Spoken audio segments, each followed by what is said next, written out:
Sup les jeunes, aujourd'hui on est le 29 janvier 2020. Puis on va faire une analyse de XBT USD sur l'échange BitMEX. On va regarder le monthly, le weekly, le daily ensemble avec la super candle bullish qu'on a eu hier. Comme vous l'avez remarqué, Technically Bab à la pareil. Et ouais, the Bab is back. Hey, hey, pop the trunk, I open up, I sold my soul a good price, out of sight, my hoe got talent, right? Donc on va commencer sur le monthly time frame. Au courant du dernier mois, on a eu un momentum bullish incroyable comme on n'a pas vu depuis longtemps. On voit même le volume ici qui excède la moyenne de volume. On voit que la structure de marché est toujours dans une tendance baissière. Ici, on a un high. Ici, on a un lower high. Ça, c'est le high, le low, lower high. Là aussi, on vient d'établir un higher low par rapport à lui. Donc, théoriquement, si on regarde la structure que juste ici, à partir du low, là, on aurait un low, un high, un higher low. Ça pourrait être une structure ascendante, mais pour l'instant, tant qu'on n'a pas défoncé le high que là, on ne pourrait pas dire ça effectivement. Donc, c'est toujours une tendance baissière. Par contre, au niveau du dernier mois, il y a eu un changement drastique dans le momentum. Évidemment, si ça arrête drette là, puis on continue à descendre, on remarquera ici que c'est toujours en descente, une tendance baissière. Mais par contre, on pourrait spéculer sur le fait que avec le momentum bullish qu'on a eu, peut-être que ça pourrait être le reversal que les gens attendaient. Moi, je suis pas du genre trop spéculatif à ce niveau-là. En tout cas, plus maintenant. Là, je fais juste regarder de niveau à niveau. Donc, pour l'instant, bullish, je serais beaucoup plus convaincu ou davantage convaincu si on viendrait aller attaquer les highs de n'importe quel mois de ceux-ci. Là, ça serait plus agressif bullish. Puis ma confiance envers les bulls serait accrue. Mais pour l'instant, il ne faut jamais oublier qu'on est vraiment dans un marché baissier. Ça, tout le monde le sait. Je voulais vous apporter votre attention, dans le fond, sur le order block qui est là. Si vous étiez si vous avez regardé mon Discord un petit peu, il était déjà là. Ça fait plusieurs semaines, peut-être des mois même que le order block il est tracé. Donc en ayant ce order block là sur votre chart, on va aller chercher le order block EQ. Évidemment, si vous ne savez pas c'est quoi un order block, checkez la vidéo que j'ai faite là-dessus. C'est super facile à appliquer.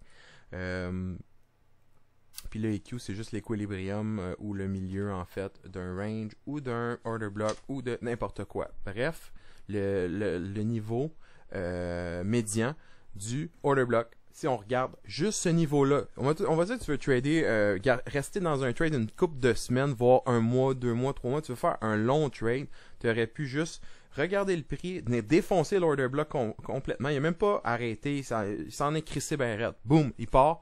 Rendu en hauteur, on sait qu'il va revenir un jour. Est-ce qu'il va revenir, je vais remettre mon chart comme il faut, là. Est-ce qu'il va revenir défoncer à la baisse? Généralement, quand on défonce à la hausse, complètement, sans arrêter d'aucune façon au niveau celui que je vous montre, le order block, là. Donc ici, comme c'est arrivé ici, ça a défoncé complètement à la hausse sans absolument jamais arrêter comme résistance. Fuck all. Il est venu ici en support un petit peu, mais that's it. On savait qu'il allait revenir se rasseoir dessus ou le défoncer. Est-ce que, généralement, là-dedans, là, quand ça défonce d'un bord, ça défonce de l'autre bord, on va venir le chercher en résistance pour après ça avoir une continuation. N'oubliez pas qu'on est encore dans un downtrend, ok? Mais présentement, ce qu'on voit, c'est une réaction, une bonne réaction au niveau équilibrium du order block. Donc, on serait venu s'asseoir dessus. Le trade, c'est facile. On se met des limites longues partout dans l'order block, le stop en dessous. Tu te laisses te faire fill. Si tu avais fait ça d'avance, là, tu étais fill à côté. Ton stop n'est pas touché ici. Et tu es dans le trade pour la victoire. Si jamais on vient tester le high là, je vais pouvoir commencer à dire que c'est un trend change, qu'on serait plus dans un downtrend, dans une tendance baissière, qu'on serait au début d'une tendance haussière. Et on sait qu'est-ce que ça veut dire, une tendance haussière avec BTC. Alors, c'est pas mal ça que j'avais pour vous au niveau du monthly. C'est le niveau que je regardais depuis très longtemps. Puis, ça a bien fait la job jusqu'à maintenant. Évidemment, si le momentum bullish arrête à l'instant même, puis que ça c'est le top, qu'on va venir voir un gros wick se former, une mèche se former comme ça, d'un coup sec, là on le sait très bien, là, c'est la continuation bearish. On le voit à l'œil nu que c'est encore une tendance baissière. Par contre, moi voir un candlestick complet de même, un engulfing bullish candle, c'est excitant, je trouve, parce que c'est rare que ça l'arrive à ce point-là. Puis si on recule dans le temps, je vais vous montrer les candles qui ressemblaient à ça. On en a un là, puis on en a un là. Fait qu'on voit exactement où ce que ça pourrait mener. Et là, je veux pas avoir l'air du gars qui dit to the moon mission, pas du tout. Mais si on regarde les similitudes entre les candles qu'on a là, on pourrait en trouver. Versus ceux-là qui ont toutes des wicks assez prononcés, celle-là qui a un wick dévastateur. Bref, le momentum est bullish pour l'instant. On va aller au weekly time frame. On va regarder ça ensemble. Donc, qu'est-ce que je pourrais faire? Ici, j'ai mon order block sur le monthly. Je vais aller chercher mes lignes normales. Ici, j'ai mes lignes de daily, mes lignes de 4 heures. J'essaie de garder ça tout le temps les mêmes couleurs pour que ce soit plus facile pour moi de savoir. Là, je vais prendre normal à cause du vidéo. On va regarder des niveaux weekly à regarder de résistance. Évidemment, présentement, on est exactement à un des niveaux que je dirais de résistance. Pourquoi? La ligne est comme direct dessus là, en ce moment même où on se parle. C'est un niveau qui fait office de résistance, qui a été défoncé d'un coup. Après ça, qui est venu ici, il était en support plusieurs fois pour venir à partir d'ici redevenir en résistance. Donc, selon moi, c'est un niveau assez important. Est-ce qu'on va venir closer par-dessus? On verra. Donc ça, par la suite, on a 10, 6. Par la suite, on aurait ici le close 19. Donc, on pourrait arrondir à 11 000. Puis après ça, là, on tombe dans les chiffres intéressants, dans le 12 000. Pour venir tester après ça le high du pompe de August 2019 pour le weekly time frame. À la hausse, c'est les niveaux que je regarderai. Présentement, on est comme direct dessus.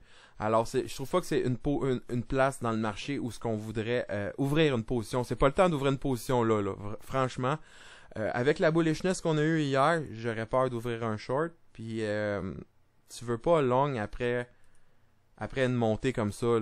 Tu essaies de trouver un creux pour long. C'est ça le but de la game. T'achètes quand le monde a peur, puis tu vends quand le monde sont euphoriques. On va descendre au daily time frame pour terminer là-dessus en même temps. Un niveau aussi intéressant qui est clair dans mes yeux à moi, ça sera celui-là ici. Je vais changer de couleur juste pour le différencier des autres. On va le mettre dans les 4 heures. Une belle couleur ça. Alors voilà, ici on voit le niveau qui était en support. Je pourrais même le fine-tune une petite affaire, je l'aime pas vraiment. Comme ça m'irait plus. Donc ici, on aurait une résistance. Support, support, support, support. Support. Résistance. Alors, deux niveaux assez près. 93,60 puis 96,30 à peu près. Tous les niveaux, ce que je verrais... une consolidation proche d'une résistance. Généralement, selon moi, c'est plus bullish que bearish. Si, mettons, tu vois un candle qui est formé... dans ce genre-là, tu sais, avec une super mèche, mes talents de dessin sont incroyables, avec une super mèche, là, je vais pouvoir considérer un short quand on va venir retester. Jamais shorter pendant que le move, là, il se produit, c'est comme ça que vous allez vous faire manger. J'ai déjà moi-même mangé des méchantes pertes parce que je pensais que, tu vois ce candle-là, mettons, là, je prends ça comme exemple, t'es là, c'est en train de se former en temps réel, là, tu vois la méga mèche d'un coup, le volume, tu te dis, ah mon dieu, c'est sûr, tu vois la mèche qui se commence, tu te dis, ah je vais shorter. Tu short, il continue à descendre à peine, boum, il vient de défoncer complètement ton stop. J'aime mieux attendre les retests. Donc si tu aurais attendu, là ça drop, tu te dis, ah, mon dieu, j'ai peut-être manqué mon entrée, il revient tout le temps proche. C'est beaucoup plus safe de pogner un trade ici, mettre son stop là, que de prendre un trade là-dedans, puis avoir absolument aucune référence quelconque pour mettre son stop. Il n'y a rien rendu ici dans le marché qui t'aurait dit que le marché aurait arrêté là et il n'aurait pas pu continuer puis venir défoncer les highs que là. Il n'y a absolument rien qui peut te dire ça. Par contre, quand la mèche se forme de même, one shot, puis après ça, tu vois ça là, en temps réel, tu sais que, OK, il y a des acheteurs qui ont rentré dans le marché. On va essayer de se trouver un autre niveau. Tu peux voir ce niveau-là ici, qui pourrait être très intéressant, comme une entrée par exemple. C'est facile de dire ça après, mais regardez, là. Ça, c'est le lot qui a été défoncé avant le volume bearish. Donc, cette cassure-là a fait le bearishness du niveau.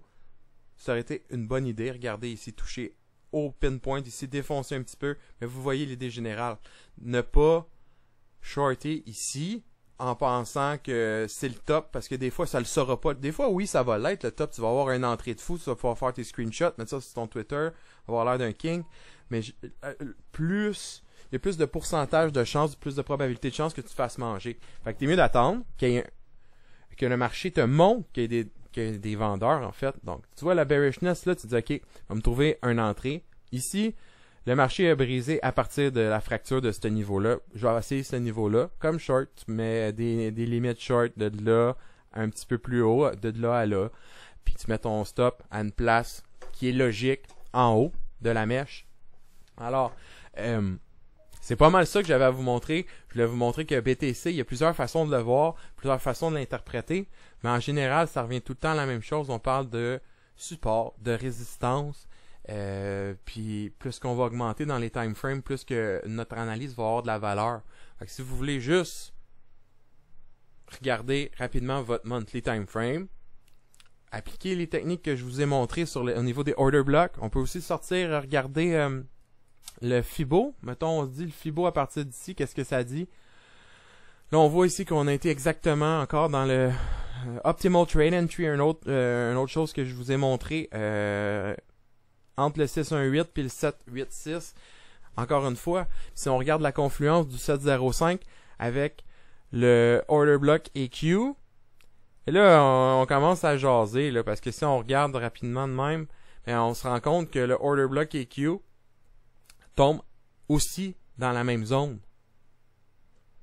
Fait que là, on fait ça, plus le Fibo, plus le volume, plus. Là, on est dans le bullish, vous comprenez? Donc, c'est une addition d'analyse confluente. Vous mettez ça ensemble, vous faites votre idée, puis gardez votre plan. Évidemment, tout ça saupoudré de gestion de risque impeccable. Jamais faire un trade sans stop. Croyez-moi, je vous dis ça avec l'expérience. Je me suis fait manger un account il y a quelques années. De cette façon-là, je me disais que un stop, pas besoin de ça. Je vais regarder le marché. Je suis quand même assez connecté. Fait que je vais m'en rendre compte si je veux sortir du... Non. Il faut avoir un trade plan préétabli. Un plan préétabli, c'est la meilleure chose à faire en analyse technique, en trading, évidemment. Je sais que j'ai pas été très actif. Je suis dans les rénaux par-dessus la tête, mais bonne nouvelle, ça l'avance. Donc, venez me voir dans le Discord, je suis plus actif là-dessus. Vous avez des questions, whatever, venez me voir, il n'y a pas de problème. Il y a des gens qui viennent me poser des questions, viennent jaser avec moi, puis ça me fait toujours un grand plaisir. Donc, venez me voir sur Discord, checkez mes vidéos YouTube, évidemment. Je vais essayer d'en faire le plus possible. Mais c'est quand je peux trouver un peu de temps, ça me fait plaisir de m'asseoir au micro, puis passer du temps avec vous. J'adore faire des vidéos, je trouve ça absolument marrant. Alors, voilà ce que j'avais pour vous. BTC USD sur l'échange BitMEX. Puis là-dessus, je vais vous dire ciao les jeunes.